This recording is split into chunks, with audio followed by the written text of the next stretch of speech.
What's up, guys? Everett with Bro TV. While you're out there enjoying your Memorial Day weekend, shoot you a couple of things. First off, Bro TV, we're having our own fantasy league. Me and Nick are hosting it. It's going to be on the NFL Fantasy League, not the ESPN one.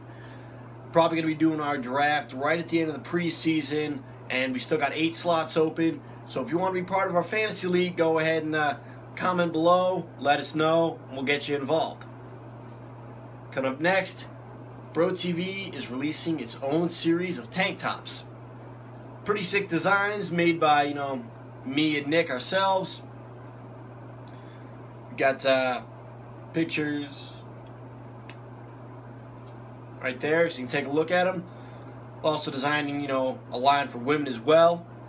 If you'd like one, you can go ahead, leave a comment below, or email Nick, which will be in the description below.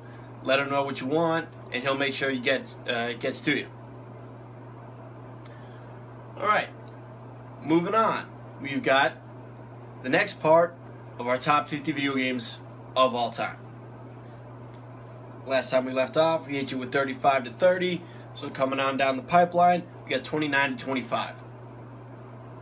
So, without further ado, let's hit it off. Number 29, we got one of my personal favorites as a child, Donkey Kong 64. This game was crazy good. It was one of the largest games that came out for the Nintendo 64. And if you had it, you probably remember that you had to get that little expansion pack to put in the Nintendo, otherwise you couldn't run the game. This game was a pretty goofy game, and it was a really funny game. The characters were hilarious, the writing was really well done. And it allowed you to play as 6 different characters in the Donkey Kong world. It introduced 2 or 3 that you had never seen before. And it was just, they all had their different abilities, and some levels were specific to each character. And you could get these little guns that you could do stuff with, and there were power-ups. The levels were huge and a lot of fun. And the hub world that would take you from each level was actually really good. There was stuff in it that you could look for and search for and explore, and it was all around a fun game. The bosses were interesting. They required a lot of thought to beat. They were tough, but they weren't ridiculous, and they were still enjoyable, as well as the puzzles in the game. And there was even a multiplayer aspect where you could battle each other out, and it was just all around a good time. One of my favorite games. I really wish they'd make an HD remake for it for the Wii U. It was a good game, and it was really popular. Personally, I still play it today if I had a working Nintendo 64. But that's just me. Alright, coming in at number 28, we have Fable: The Lost Chapters. When Fable first came out, it was a really, really good game. It was just an outstanding game, great quality. You had a great storyline. It was good graphics for the time. And the gameplay was really good. It was really solid gameplay. But the only problem was, it was just way too short. And a little bit after, they came out with Fable: The Lost Chapters, which had the original Fable in it, and then a completely added-on story. It more than doubled the length of the game. And this really helped, appeal to people that thought that the game was way too short. And even though they were paying full price for a game that they had already played half of, most people still went out and bought it. I was one of those people. And honestly, it was totally worth it. The added content to the game, it was like getting a sequel, just way sooner. And they fixed so many bugs that were in the game. And the one downside is it became a little too easy, because you got this attack where you just slam into the ground, or a bunch of fire or lightning, whatever you chose to upgrade as, came shooting out of the ground and just blasted everybody around you. And it made it really, really easy. But it was still a good game, and definitely still, a good addition to the Fable series. Unfortunately, everything that's come after that has been complete shit. Fable 2 and Fable 3 are fucking trash. They're terrible. They just get worse and worse as the series goes on. I don't know what the deal is with Fable. They can't just recapture the lightning in a bottle that they had with Fable: The Lost Chapters. They keep, simplifying the game to the point where it's just not fun for the original, fan base that they had. But hey, maybe they'll get it right next time. Not betting on it, not putting all my chips on that table, but we'll see. Coming in at number 27 is the Burnout series. Burnout is one of my favorite racing games as far as like realistic car games go. I like it better than Gran Turismo, I like it better than Forza. I like it a lot better than Need for Speed, which a lot of people disagree with me on. But my thing is, even though Burnout is a little more cartoony than Need for Speed, when you're driving 100 miles in Need for Speed, it looks like you're going 40. In Burnout, if you're driving 100 miles an hour, you're driving 100 miles an hour. Everything's shooting by you. But the thing that made Burnout stand out was the takedowns.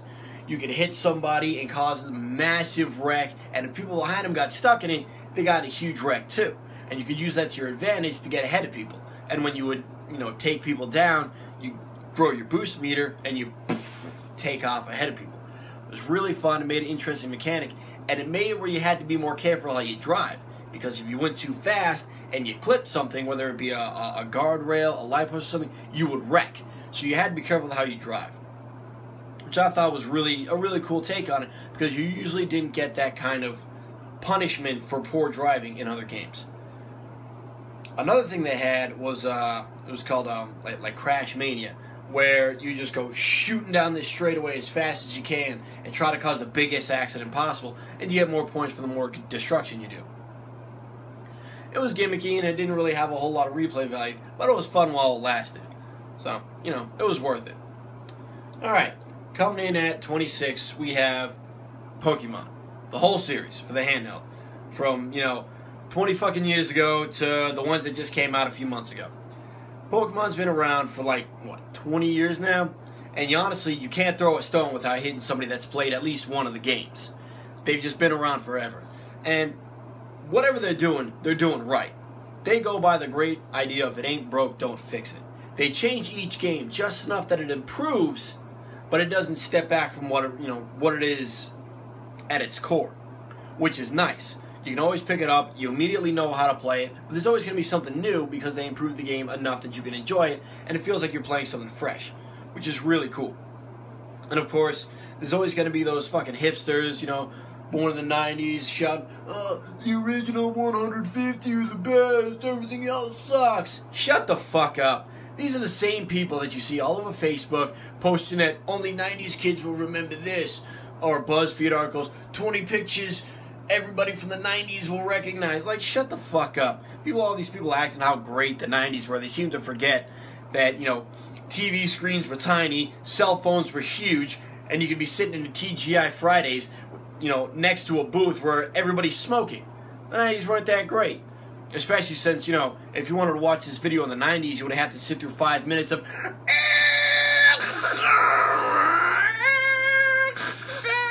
fucking dial-up and shit. But anyways, Pokemon series is a really fun game.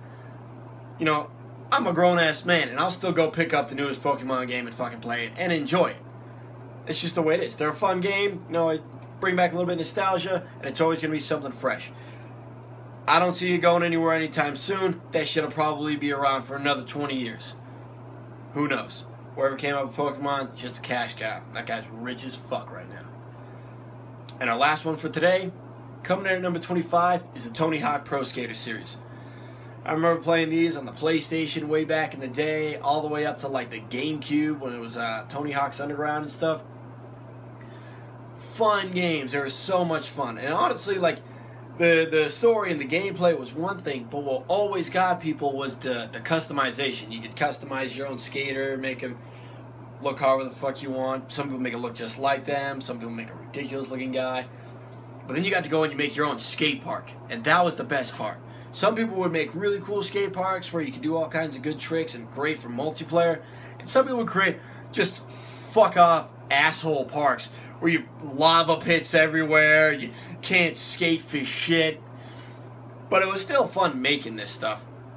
And then to be able to go out and tear it up with your fucking skater, getting 2-3 fucking stories of air. It's totally unrealistic, but it was such a fun game, and it killed so much time. They made, I think 6 or 7 Tony Hawk games. And even though the skateboarding games, they don't make them anymore. They probably wouldn't sell as well if they did. That's a staple of your childhood, and I'd still pick one up and play it. Alright, that's That's all I got for today. Go ahead and enjoy Memorial Day weekend. Barbecue, go to the beach, do whatever you're going to do. Just don't forget to take some time and remember, what the day is really about. All right, people that gave their lives so you continue to live the lifestyle that you do today. All right, like I said, let us know if you want to join the Fantasy League. Shoot us an email if you want to buy a couple of tank tops. Other than that, take it easy. I'm Everett. I'm out of here.